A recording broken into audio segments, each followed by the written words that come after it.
नमस्ते, मैं सी अजय पंजवानी, नमस्ते रिजोल्यूशन प्रोफेशनल से। आज सबसे पहले आपको नए फाइनेंशियल ईयर की बहुत बहुत बधाई। आज का हमारा डिस्कशन टॉपिक है फाइनेंशियल ईयर 24-25 से जो जीएसटी से रिलेटेड अमेंडमेंट्स सप्लायर्स को ध्यान रखने हैं at the time of making invoices and some other points, उस पर आज हम लोग डिस्कस करने वाले हैं। तो हमारे आज के इस डिस्कशन के लिए हमारे साथ है GST and RERA expert CA K U Dedia sir. नमस्ते। सर, सबसे पहले हम लोग ये समझना चाहेंगे कि फाइनेंशियल ईयर 24-25 से जो नए अमेंडमेंट्स है for suppliers when they prepare invoices, तो ऐसे क्या पॉइंट्स है जो सप्लायर को ध्यान में रखना है जब वो इनवॉइस प्रिपेयर करेंगे?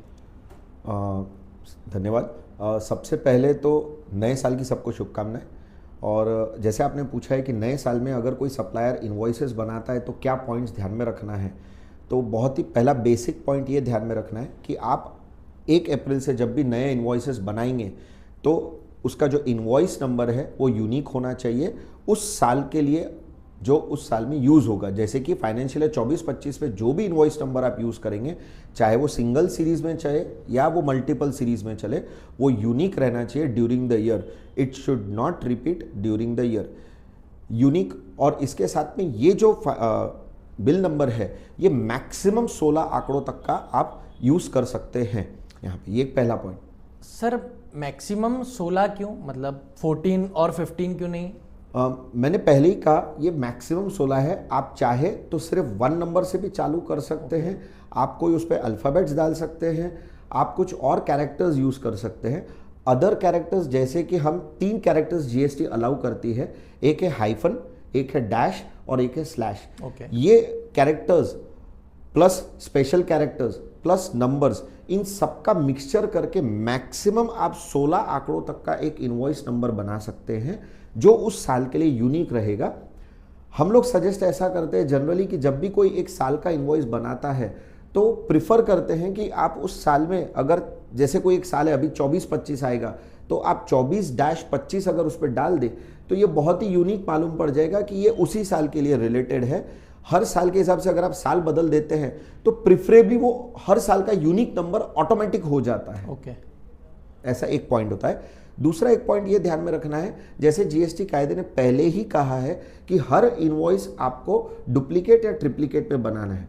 जो गुड्स के व्यापारी हैं उन्होंने ट्रिप्लीकेट में बनाना है, एक जो कि ग्राहक के लिए है कंज्यूमर, 2 जो ट्रांसपोर्टर के लिए, तीसरी copy that is triplicate copy आपके खुद के लिए सप्लायर के लिए। और वही अगर सर्विस प्रोवाइडर है तो उससे डुप्लीकेट में कॉपीज बनाना चाहिए, एक रेसिपिएंट के लिए और एक खुद के लिए। ये जो खुद की कॉपी है ये जीएसटी कहता है आपके पास में होनी चाहिए as your record, as your documentation part. ये 2 पॉइंट हो जाते हैं। इसके अलावा ध्यान यूनिक का मैंने कहा, फिर कुछ पॉइंट ध्यान में रखना है B2C सप्लाईज के लिए, जो जनरली एक ओवरऑल बिजनेस ट्रांजैक्शन में, बिजनेस के फ्लो में छूट जाता है।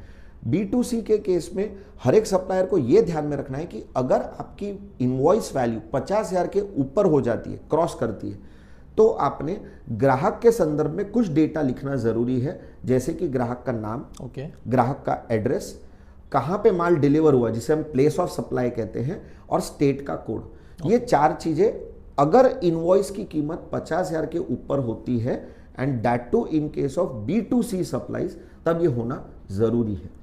सो सर, B2B इनवॉइसेस के लिए कुछ स्पेशल प्रोविजंस है?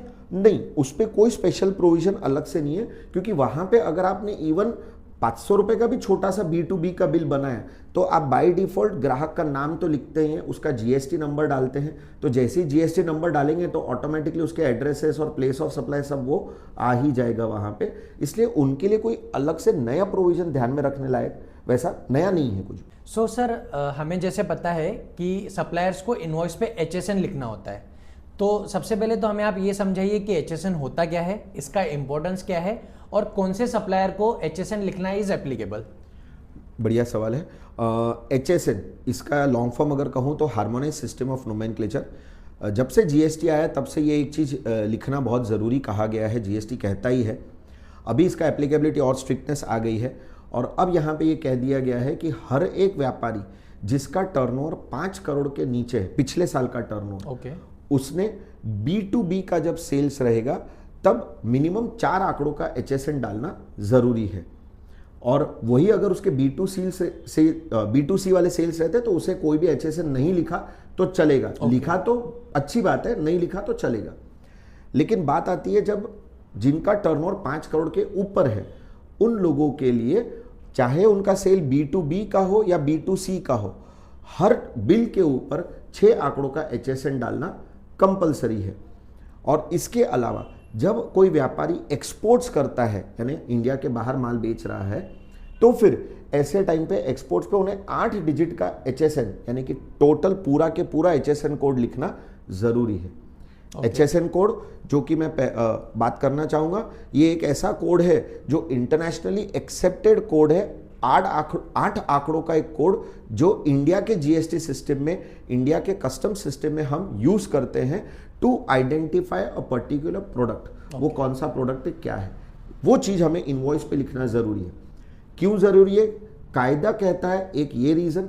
दूसरा, इस बहाने ये पता चल जाता है कि आप कौन से कैटेगरी के गुड्स को सेल कर रहे हैं या परचेज कर रहे हैं, जिसमें आप डील कर रहे हैं। वो उस HSN कोड से ही पता चल जाएगा कि yes whether you are dealing with what type of a particular product. Okay, so sir again जो सप्लायर्स कंपोजिशन स्कीम ऑप्ट कर रहे हैं या जो GTA फॉरवर्ड चार्ज ऑप्ट कर रहे हैं, तो फॉर फाइनेंशियल ईयर 24-25 उनके लिए क्या एप्लीकेबिलिटीज है? जैसे हमें पता है कि आज का अपना डिस्कशन इनवॉइसेस के ऊपर है, तो ये दोनों कैटेगरी के जो सप्लायर्स का सवाल आपने पूछा है, इनके लिए कुछ ना कुछ चेंज आ जाता है इनवॉइसिंग के संदर्भ में। तो ये चेंज ऐसा है कि जिन सप्लायर्स का रजिस्ट्रेशन फाइनेंशियल ईयर 23-24 तक के रेगुलर डीलर करके था और उन्होंने मार्च महीने में कंपोजिशन को ऑप्ट कर लिया है, तो फिर फाइनेंशियल ईयर 24-25 में उन्हें टैक्स इनवॉइस इशू नहीं करना है। उन्हें इनवॉइस जो इशू करना है उसके ऊपर जो हेडिंग रहेगा, डेजिग्नेटेड रहेगा, वो बिल ऑफ सप्लाई रहेगा। बिल ऑफ सप्लाई की खासियत ये कि अब कंपोजिशन डीलर्स को बिल के ऊपर अलग से GST कलेक्ट नहीं करना है। जो भी है उन्हें टोटल वैल्यू लिख देना है और फिर अकॉर्डिंगली वो जिस कैटेगरी में कंपोजिशन में रजिस्टर्ड है, उन्हें उस कैटेगरी के हिसाब से उनका टैक्स पे कर देना है। ये हो गया कंपोजिशन वालों के इनवॉइस के लिए चेंज। दूसरा पार्ट था, आपने कहा GTA वालों के लिए क्या चेंज।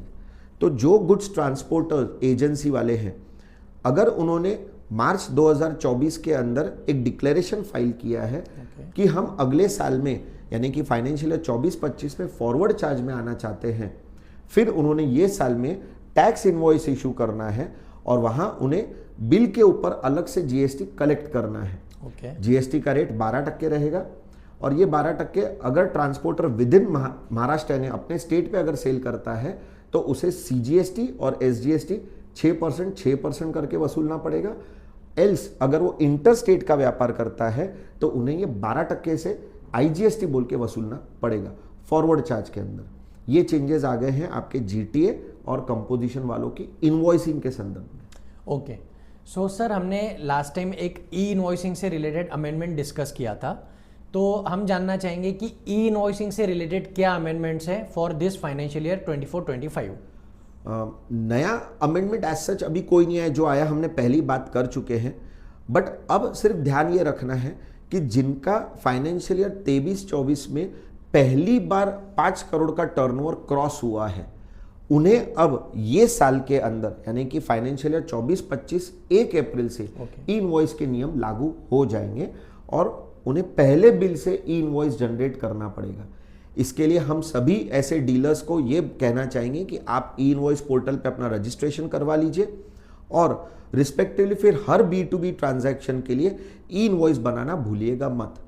साथ ही एक चीज कि अगर आपके ट्रांजैक्शंस को ई-वे बिल लागू है तो फिर बिना ई इनवॉइस बनाए आप ई-वे बिल भी नहीं बना पाएंगे, ये ध्यान में रखना है।